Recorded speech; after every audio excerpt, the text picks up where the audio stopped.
Hi everyone, welcome to This Week in British History with me, Philippa Lacey Brewell. This is episode 48, there's going to be 52. So this is just for 2020, it's weekly, obviously it covers the events which happened in the week in British history.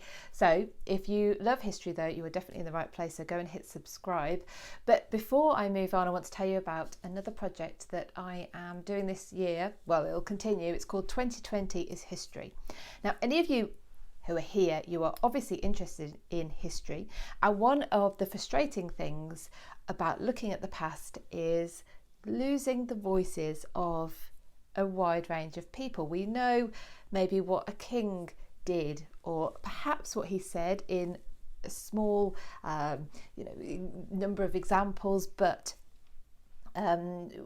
what the Queen said, what the lesser courtiers said, what the everyday person living in whatever conditions they were living in were thinking, saying, talking about are lost to us.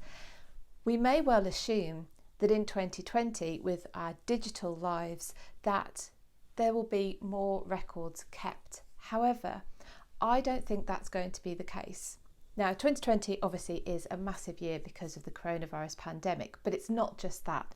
We've had a contentious USA election which has ripples around the world. We've seen a rise in the identity politics and arguments coming out from that. We've seen issues with freedom of speech, with hate crime. We've seen so many different elements come up this year that it is definitely going to be a year that is referred back to and talked about and researched long after you and I are gone. Now, what's going to happen?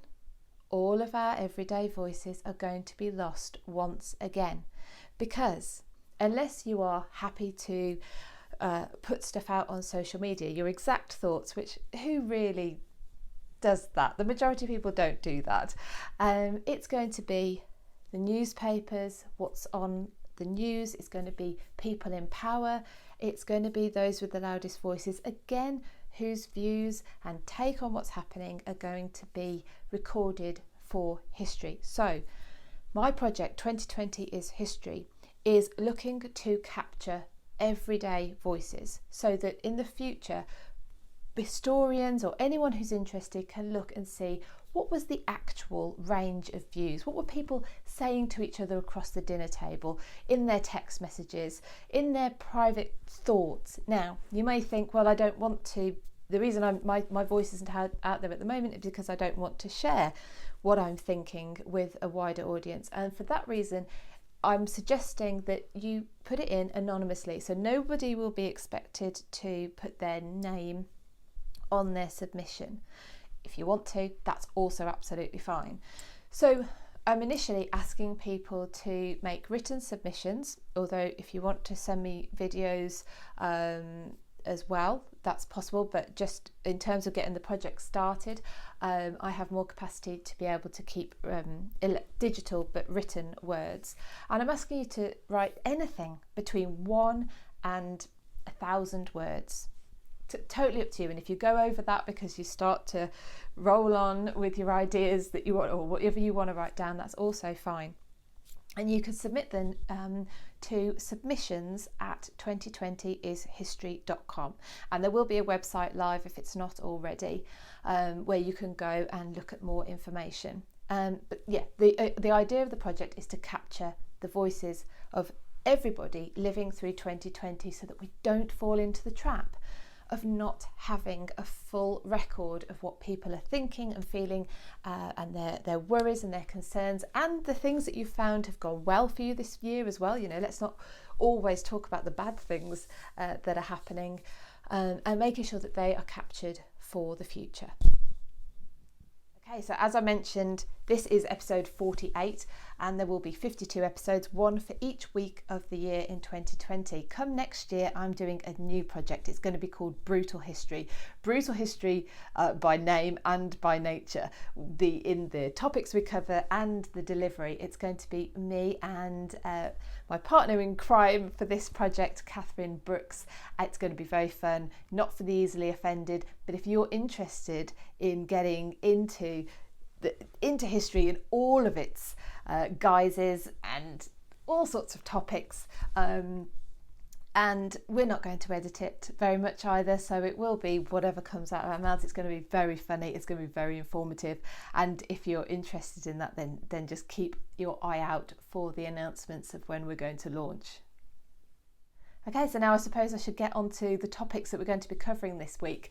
So in detail, we're going to be looking at the death of Eleanor of Castile. She was the Queen of Edward I, and her death was personally felt by Edward extremely strongly. He was devoted to his wife, and how he commemorated her memory is very interesting and will be relevant to you more than you probably are aware, in terms of looking at what the impact on the landscape was.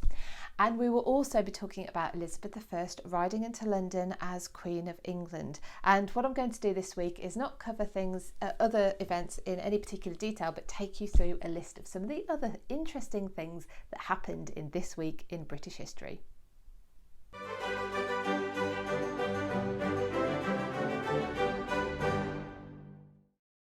Last week we covered the death of Mary I in quite a bit of detail.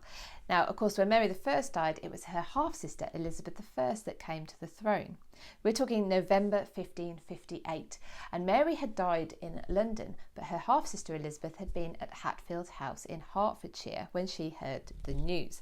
She held her first council meeting in what is now used as an entertainment space, what was the Great Hall at Hatfield House. It's one of the only remaining parts of Hatfield House which Elizabeth would recognise. She'd held her first council meeting there, but in this week in history, she rode into London for the first time as Queen of England. She was accompanied by, well, let's see what the chroniclers said, more than 1,000 lords, knights and gentlemen, ladies and gentlewomen. So the procession must have looked quite impressive. And she came into London and she went to Charterhouse. Charterhouse is a wonderful place to visit when we can go and visit again, and it is it's a place with an extremely long history, right back to being a place of a plague pit and all sorts of things.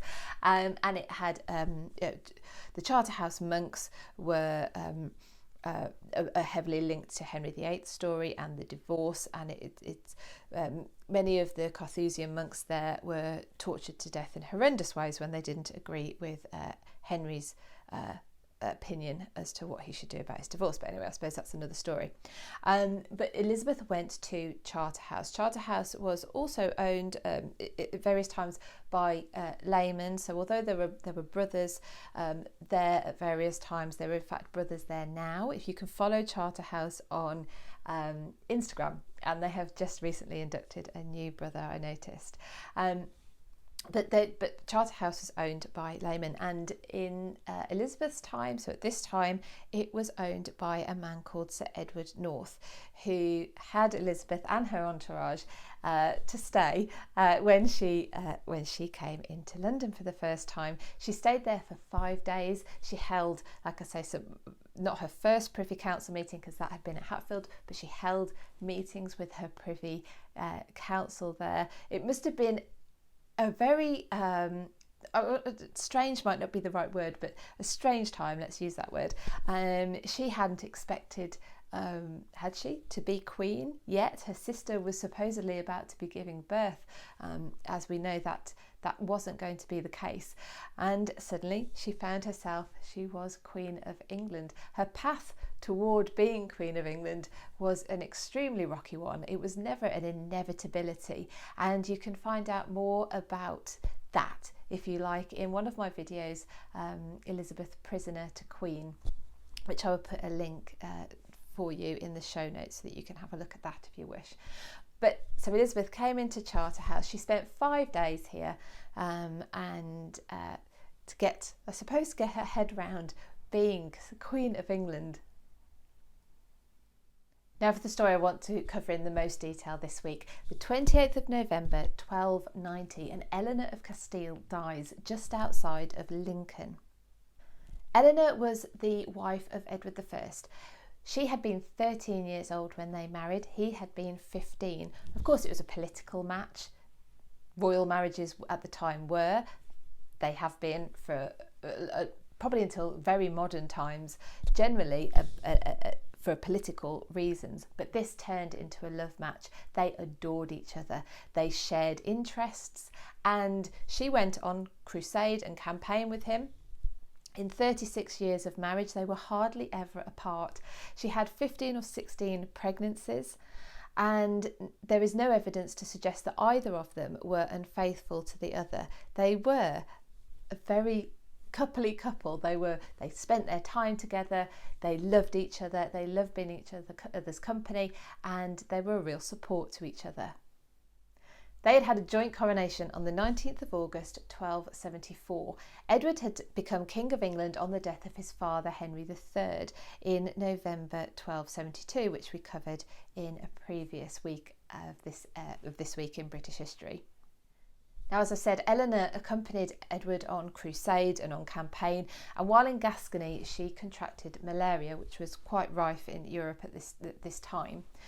She had been well enough to travel back to England, but at the end of October, while the court was at Clipston in Nottinghamshire, she developed a fever. Now, despite best efforts to treat her where she was, it was decided that she would travel the 25 miles to Lincoln, possibly to be nearer to the shrine of St Hugh at the cathedral there. Now, although the party moved in slow, short stages, it became obvious that Eleanor wasn't going to take any more travel, and they stopped at Harby, at the home of a local knight. And this is where Eleanor would die a week later, just after her 49th birthday. Now, Eleanor hadn't been particularly loved by the English population at large. She'd never bothered to learn English like her husband had, but she was absolutely adored by her husband, and he was devastated. He loved her as much in death as he had in life, and he sought to commemorate her in an extraordinary way. Eleanor's body was brought back to London from Lincoln in a solemn procession which took almost a fortnight, and she was interred in a tomb near to that of Edward the Confessor at the newly rebuilt Westminster Abbey, which had been rebuilt by Henry III, her father-in-law. She was laid to rest in Westminster on the 17th of December, and a couple of years later, when it was ready, her effigy was placed on top of the tomb. It was cast in bronze and finished with gold and gleamed and glittered. Her tomb, though, was not going to be the only thing to commemorate Edward I's wife. She had 3 tombs. Her other tombs, one was at Lincoln and the other at Blackfriars. At Lincoln is where her entrails were buried, other than her heart. Blackfriars is where her heart was buried at her request. But in addition to her 3 tombs, Eleanor had 12 memorial crosses. One was put up at every place that her body had rested on that journey from Lincoln to London. These were known as the Eleanor crosses, and memorial crosses are designed to encourage people to pray for the dead. And Edward, of course, wanted his queen to be remembered and to be her soul to be prayed for. Of the 12 crosses, only 3 survive. One at Geddington, which I can show you photographs of because I was lucky enough to go and visit there last year. Now, this cross would have been painted, there would have been gilding on it, it would have shone, it would have sparkled. Now, none of that is still there, but the cross itself you can still see is elaborate and beautiful. And yet this is one of the lesser crosses. Accounts show that the crosses at Cheapside and Charing cost almost 7 times that of the one at Geddington. The one at Charing obviously gives the name to what we now call it Charing Cross, and cross is because of that Eleanor cross that was there. Neither the crosses at Cheapside or Charing remain. They didn't survive the Civil War, along with many other of the crosses and other buildings and memorials didn't survive the English Civil Wars of the 17th century. But you can see a Victorian mock-up of what they think the cross would have looked like outside Charing Cross Station. The location where the cross stood had a very interesting follow-on history, and if you're interested in that, I have a video which is rather boringly entitled, maybe I should change this, called Charing Cross Traffic Island Story, which I'll put a link to in the notes, but that basically tells you why the cross isn't there anymore and what happened afterwards, which is very interesting indeed. I mentioned that I'm also going to tell you, not in any detail, but what else happened in this week, interesting events. So we had Margaret Tudor born in 1489. In 1499, the Flemish pretender to the English throne, Perkin Warbeck, was hung, reportedly after he had tried to escape the Tower of London. In 1859, Charles Darwin's On the Origin of the Species was published. Obviously, that massively changed our view of evolution and biology. In 1783, Britain evacuated from New York City. That was the last military position in the United States. And in 1922, Howard Carter, the English archaeologist, opened Tutankhamun's virtually intact tomb in Egypt. Thank you so much for joining me this week. I hope you've enjoyed this episode. Remember the 2020 is History Project, and look out for announcements about Brutal History, which will be in 2021, a new little project which anyone who loves history and loves a laugh is going to really enjoy. The easily offended need not apply. Anyway, until the next episode, take care, have fun. I'll see you next time. They had had a joint coronation on the 19th of August 1974. They had a joint coronation on the 19th of August 19... Oh my goodness! 1272. No, 74. He had died in November 90...